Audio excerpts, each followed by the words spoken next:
जब से हमारा देश आज़ाद हुआ है तब से 70 से 75 सालों तक कांग्रेस का राज सेंट्रल पे होल्ड ऑलमोस्ट 90 से 95% था। उस वक्त काफ़ी पार्टी थी, ऐसा कि नहीं है कि नहीं थी, लेकिन उनको सीट काफ़ी कम मिलते थे, 5 10 15। तो ओवरऑल आप कह सकते हो इस टाइम पीरियड पे कांग्रेस का कंट्रोल पूरे देश पे अच्छा अच्छा तरीका से था। इसके इसके कुछ मेन वजह ये है कि जितने भी हमारे नेता लीडर थे, फ्रीडम फाइटर थे, वो 80 से 90% वो लोग कांग्रेस से जुड़े हुए थे। चाहे आप कह सकते हो महात्मा गांधी जी जैसे बड़े बड़े नेता का बैकअप था कांग्रेस को। तो ऑफ कोर्स वहाँ से जो बिल्ड हुआ था ट्रस्ट एक नॉर्मल जनता का कांग्रेस के ऊपर, तो लोग ऑफ कोर्स बिना कुछ सोचे समझे समहाउ कांग्रेस को ही चूज़ करते थे, ज़्यादातर आबादी। तो इस तरह चलता रहा सिलसिला और कांग्रेस सत्ता में बनी रही। और over the time of the period कुछ ऐसा कैसा होता रहा जिसकी वजह से कांग्रेस सत्ता में थी। और ऐसा नहीं कि ये बहुत ज़्यादा बुरी बात है, अगर आप देखो तो कांग्रेस ने बहुत कुछ उस टाइम पीरियड पे किया भी है, अच्छा पॉजिटिव, जो हमारे देश को काफ़ी मजबूती उस टाइम प्रदान किया था। अगर आप देखो तो जब हमारा देश आज़ाद हुआ था अगर आप देखो तो जब हमारा देश आज़ाद हुआ था तो हमारा जीडीपी काफ़ी ख़राब था, पॉवर्टी लो काफ़ी हाई था, और ना हमारे पास कोई इंडस्ट्री थी अच्छी सी, ना कोई एजुकेशन सिस्टम था, बहुत ही कम इक्का दुक्का यूनिवर्सिटीज़ और कॉलेजेस थे। तो जब कांग्रेस इस टाइम स्टार्टिंग के इस टाइम पीरियड पे जहाँ तक आप देख पाओगे तो देखोगे कि काफ़ी अच्छे अच्छे काम किए हैं जिसकी वजह से हमारा देश का बैकबोन स्ट्रांग हुआ है। जैसे डिफेंस सेक्टर में आप देख लो, न्यूक्लियर पावर वगैरह जो भी हो, वो सब हमारे उसी टाइम पे इम्प्लीमेंट किया गया था। अगर आप उस टाइम पीरियड का देखोगे तो चाइना हो या पाकिस्तान, हमेशा कुछ न कुछ करके हमसे जंग लड़ना चाहते थे और हमेशा परेशान करते रहे हैं। आप लेकिन कांग्रेस ने उस टाइम काफ़ी अच्छा से इन सब चीज़ों को हैंडल किया। इसके अलावा एग्रीकल्चर ट्रांसफॉर्म लाया गया, उस टाइम पे इंडस्ट्री बूम लाया गया, आईटी सेक्टर बूम हुआ 2008 के आसपास, अच्छा से हैंडल किया। एजुकेशन की बात करो तो एम्स, आईआईटी, ये सब उसी टाइम पीरियड पे बना था। इंडिया जीडीपी भी अच्छा खासा स्टेबल था, आप कह सकते हो उस टाइम पीरियड पे। लेकिन सबसे बड़ी प्रॉब्लम जो ये हुई कि कांग्रेस लगातार 70 से 75 सालों तक इन एंड आउट करके, आप कह सकते हो जो 90% थी सेंट्रल में, वहाँ पर जाके कांग्रेस जो है ओवरऑल काफ़ी कंफर्टेबल हो गई थी। जैसे आप कह सकते हो कि जैसे अगर आप कहीं पे रहते हो, ठीक है, और आपको वहाँ पे कोई खतरा हो ही ना, जैसे कि हम सिटी में रहते हैं, यहाँ पे हमें ना शेर का डर है, ना किसी जानवर का, किसी चीज़ का डर है, मोस्टली सेफ रहता है। तो आप आराम से सोते हो, आराम से उठते हो, एकदम चिल रहते हो, राइट। अब उसी तरह सेम चीज़ आप किसी पहाड़ में कर सकते हो, नहीं कर सकते हो। वहाँ पे आपको हमेशा अलर्ट रहना पड़ेगा। इसीलिए अगर आप देखोगे तो देखोगे कि शहर के जो लोग होते हैं कंपेयर टू गांव के लोग के ज़्यादा आलसी होते हैं और मोटे होते हैं और रिलैक्स रहते हैं। वहीं आप देखोगे गांव के लोग या फिर जो जंगल में रहते हैं, जंगल साइड में, उत्तराखंड समथिंग उड़ीसा में, वो लोग काफ़ी अलर्ट और हेल्दी रहते हैं। सेम चीज़ यहाँ पर भी हुआ। कांग्रेस जब 70 से 75 साल तक सेंट्रल में कंफर्टेबली रह रहा था, तो एक टाइम पीरियड आ गया था 2010-14 के आसपास, लोग देखने लगे थे कि कांग्रेस में काफ़ी ज़्यादा करप्शन होने लगा था। नेता काम करना बिल्कुल बंद कर दिए थे। एजुकेशन हो या किसी चीज़, स्कूल की हालत ख़राब, जैसे कि अब बूम हो रहा था 70 80s 90s में, वो सब अच्छा कंटिन्यू किया नहीं गया, बल्कि उसको एकदम इग्नोर कर दिया गया। चाहे हॉस्पिटल हो, सरकारी स्कूल्स हो, चाहे जॉब्स हो, सबके हालत ख़राब हो रहे थे, इंडस्ट्री भी जस्ट चल रहे थे, और नेता करप्शन पे करप्शन किए जा रहे थे। ये वजह था कि लोग देख देख के एकदम मतलब परेशान हो गए थे और चेंजेस चाह रहे थे। यही वजह था कि जब 2014 में मोदी जी और बीजेपी जब अच्छा से कुछ ऐसे प्रोमिसेस लेकर आए, ऐसे वादे लेकर आए, जिसको मैं मेंशन करूँगा, तो लोगों को लगा कि हाँ, चेंजेस ज़रूरी है और अब चेंजेस करना चाहिए।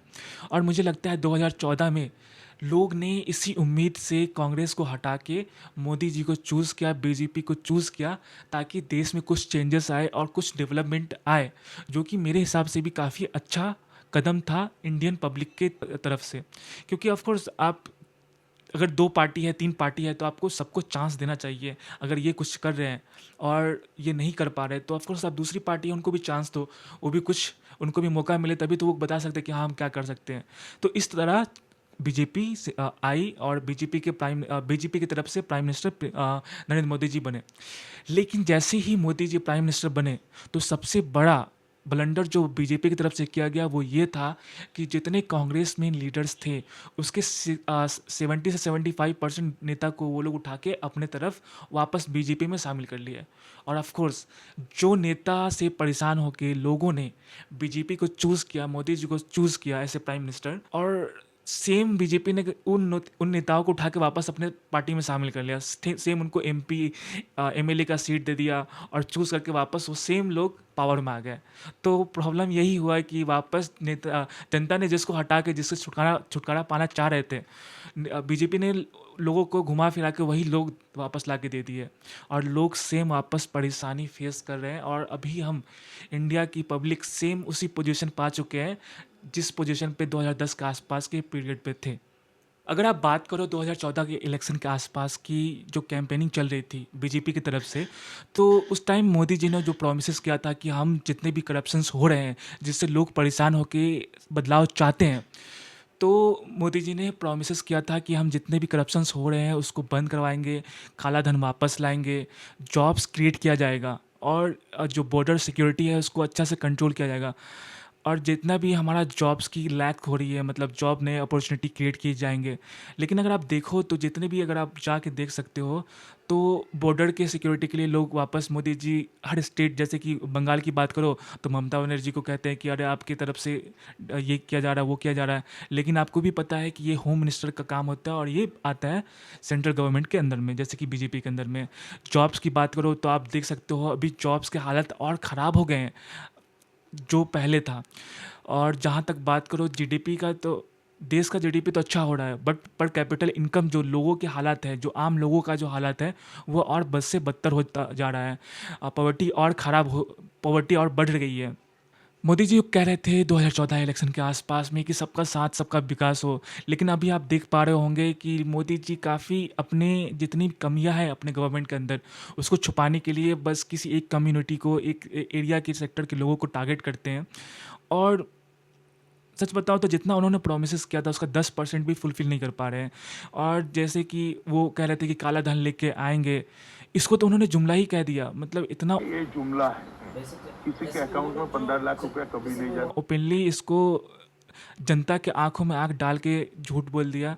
ये काफ़ी मतलब नेगेटिव इम्पैक्ट पड़ा था। और अगर आप बात करो अभी का, तो वापस मुझे लगता है देश का हालात उसी उसी मोड़ पे जा चुका है। और लोग जिस तरह बीजेपी, लोग जैसे जनता कांग्रेस से परेशान हो गई थी एक टाइम पे, सेम उसी तरह अभी बीजेपी से परेशान हो चुकी है।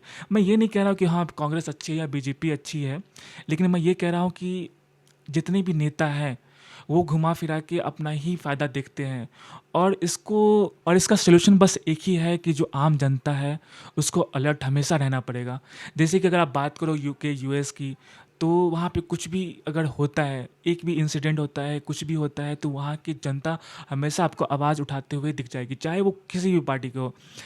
और सच बताओ तो मुझे पर्सनली लगता है कि अगर इंडिया की बात करें हम, तो इंडिया में हमें और ज़्यादा अलर्ट होने की ज़रूरत है। हमें और ज़्यादा हर चीज़ों पे, हर मुद्दे पे हमें इंटरेक्ट करने की ज़रूरत है, अवेयर होने की ज़रूरत है, क्योंकि वहाँ पे एटलीस्ट थोड़ा सा मर्यादा रखते हैं वहाँ के नेता। लेकिन अगर आप बात करो हम इंडिया की, तो हमारे जो नेता हैं वो बिल्कुल भी मर्यादा नहीं रखते किसी भी कुछ चीज़ करने से। 70 से 80% अगर आप नेता देखो, वो किसी भी पार्टी के हो, वह तो किसी करप्शन चार्जेस में उन पर कोई ना कोई करप्शन चार्जेस होगा, या तो वो उन पर कोई क्राइम चार्जेस होगा, मर्डर, रेप, इतने बड़े बड़े संगीन आरोप आपको मिल जाएंगे। और ये काफ़ी सोचने वाली बात है कि ऐसे ऐसे लोग हमारे एमपी एमएलए हैं, और कुछ लोग हैं जो उनको सपोर्ट कर रहे हैं। मुझे लगता है इन सब चीज़ों को, आप किसी भी पार्टी को, किसी भी धर्म के हो, किसी भी रिलीजन के हो, किसी भी एरिया से हो, आपको इन सब चीज़ों को आपको इन सब मुद्दों को सीरियसली लेना चाहिए और इन लोगों को सपोर्ट नहीं करना चाहिए। जब तक अगर देश में नॉर्मल जनता अवेयर नहीं होगी, जब तक नॉर्मल लोग इन सब चीज़ों को सीरियसली नहीं लेंगे, मुझे नहीं लगता चेंजेस आएगा। अगर आप देश से प्यार करते हो तो सिर्फ आपको बोलने से नहीं होगा, आपको सीरियसली देश से प्यार करना पड़ेगा। और देश से प्यार, देश का तरक्की इसी चीज़ में होगा जब सही लोग एमपी होंगे, सही लोग प्राइम मिनिस्टर होंगे, सही लोग सीएम होंगे, चाहे वो किसी भी पार्टी के हो। अगर आप किसी भी पार्टी को चूज़ करते हैं, चाहे वो बीजेपी के हो, कांग्रेस के हो, टीएमसी के हो, सपा के हो, अगर आप किसी भी एमपी को चूज़ करते हो, किसी भी एमएलए को चूज़ करते हो, ठीक है, वो जीत गया, आपके एरिया में आ गया, जीतने के बाद एमएलए बन गया और उसके बाद अगर वो काम नहीं करता है तो आपको उसके भले आप उसको सपोर्ट करते हो, आपके ख़ानदान का हो, आपके रिश्तेदार हो, आपका रिश्तेदार हो, या फिर आप उससे कितना भी प्यार क्यों नहीं करते हो, अगर आप वो काम नहीं कर रहा आपके एरिया में तो आपको उसके खिलाफ आवाज़ उठाना पड़ेगा आपको। अगर आप आवाज़ नहीं उठाओगे तो सीरियसली अगर आप देखते हो तो प्रॉब्लम आपको ही होगा। आपके बच्चे ही उस रोड से जाएंगे, आपके बच्चे ही का हेल्थ ख़राब होगा। ख़राब जैसे कि अगर आप डेली न्यूज़ उठा के देखो, कुछ हर खाने में, हर फूड में जितने भी पैकिंग्स का आ रहे हैं, हर चीज़ में मिलावट आ रही है, फ्रूट्स में मिलावट हो रहे हैं, तो ये किसको इम्पैक्ट पड़ेगा? आपको, आपका हेल्थ ख़राब होगा, आपके बच्चों का हेल्थ ख़राब होगा। तो इन सब चीज़ों को आपको ही सीरियसली लेना पड़ेगा, आपको ही अवेयर रहना पड़ेगा, आपको ही आवाज़ उठाना पड़ेगा। तो सबसे जो इम्पोर्टेंट है वो यही है कि जनता को अवेयर रहना पड़ेगा और जनता को आवाज़ उठाना पड़ेगा। ऐसा नहीं है कि जनता का एकदम सोई हुई है। और आप देखो तो कुछ कुछ टाइम ऑफ पीरियड पे, कुछ कुछ इंसिडेंट पे जनता अपना काम करती है। जैसे कि अभी कुछ दिन पहले का ही आप देखो इंसिडेंट अरावली पहाड़ का, तो ऑफकोर्स ये सीरियस मुद्दा था। भले आप किसी भी पार्टी को सपोर्ट करो, अगर अरावली पर्वत को कुछ होता है तो ये सभी को इम्पैक्ट करता। और काफ़ी अच्छा दिखा मुझे वहाँ पे कि सभी कोई, हर तरफ से लोग आए और अरावली पर्वत को प्रोटेक्ट किए, उसके लिए प्रोटेस्ट किए।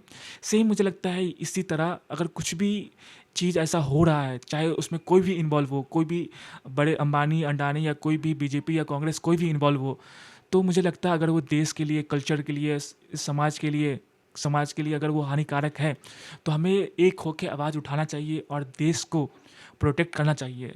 क्योंकि आपको भी कहीं ना कहीं पता ही है बात, पार्टी, किसी भी पार्टी का लीडर हो, एमएलए हो, एमपी हो, वो इंडिया में अगर कोई एमएलए एमपी है तो उसका 70 से 80% एमपी एमएलए ये तो वो करप्ट है या फिर वो क्रिमिनल है। तो ये सब उतना नहीं सोचेंगे, वो पहले अपना काम निकलवाएंगे। वो बस 5 साल आते हैं, चूज़ कर किसी तरह वो अपने आप को जितवाते हैं, एमएलए एमपी बनते हैं। उसके बाद वो सिर्फ एक चीज़ सोचते हैं, वो किस तरह धन इकट्ठा करें, किस तरह करप्शन करें, बस। और किसी तरह हम जनता को घुमा फिरा के किसी भी इंसिडेंट में, किसी भी चीज़ों में घुमा फिरा के रखे, वहाँ पे भुतला के रखे और अपना 5 साल निकाल के वापस वो 5 साल के बाद कुछ ऐसा करेंगे और वापस फिर वो एमएलए एमपी बन जाएंगे। इसी तरह उनका चलता रहता है। अब देखो कितने सारे एमपी एमएलए हैं जो 20-25 साल से एमएलए एमपी है। मैं आपको दूसरी अपनी यूट्यूब की वीडियो में इन सब बातों को कवर करूँगा और इस एरिया को दिखाऊँगा। बहुत सारे एमपी एमएलए हैं जो 20 साल 25 साल से एमएलए एमपी है, लेकिन अगर आप जाओगे उन सब एरिया में तो बद से बदतर, मतलब मेन सिटी के एरियाज़ ऐसे के रोड ऐसे हैं जैसे कि उस पर चल नहीं सकता है इंसान, नॉर्मल गाड़ी चला नहीं सकता है। उसके स्कूल्स वगैरह की हालत ख़राब है, हर तरफ कचरा ही कचरा है। बेसिक चीज़ वो नहीं कर पा रहे क्या, नहीं कर रहे हैं वो लोग। क्यों? क्योंकि बस हम जनता उनको कुछ बोल नहीं रहे।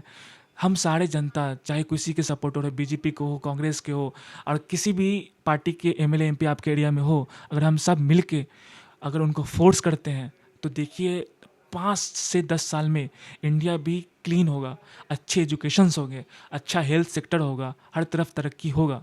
एटलीस्ट बेसिक चीज़ तो पूरा होगा ही, इतना हम कर सकते हैं। आई होप आपको हमारी वीडियो अच्छी लगी होगी। Thank you.